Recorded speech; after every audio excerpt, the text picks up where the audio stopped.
Lesson 9-8, Circles and Circumference. Our objective is to learn to identify the parts of a circle and to find the circumference of a circle.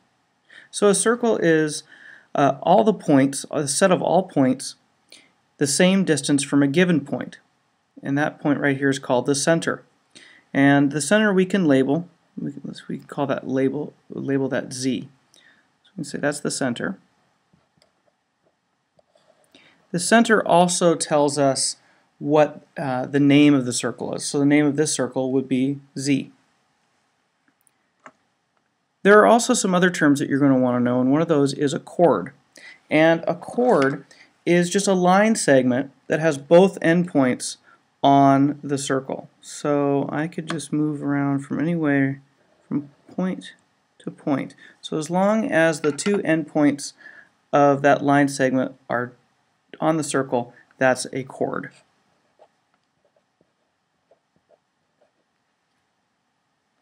Now there's a special kind of chord called a diameter, and the diameter, that chord runs through the center point. The diameter has to run through the center point, and both ends will be on the circle.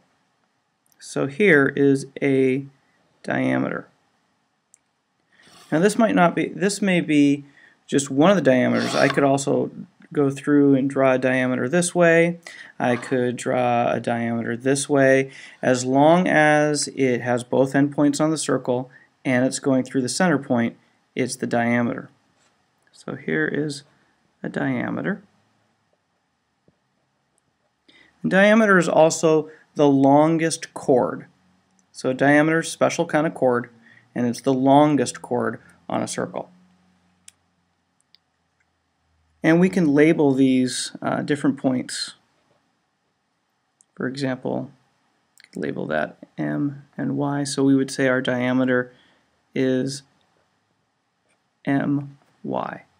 And our chord, we can do that as well. I forgot to do that on the last one. Our chord, we could label that. Let's say there's a point there and there's a point there. So we would label that chord LN, because the points on either end define that line segment. Now one more line you're going to want to know that gets used a lot in circles is a radius. And here is a radius. If you have more, you can have if you have more than one radius, they would be called radii. And a radius is a line segment that goes from the center point, to some point on the circle. So we could say that this is maybe R here. So our radius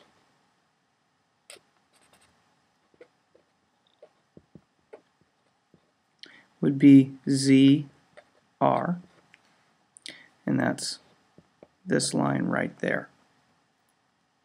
So that is a center, we have a chord, we have the diameter, and we have the radius. Those are the parts of the circle that you're going to want to know.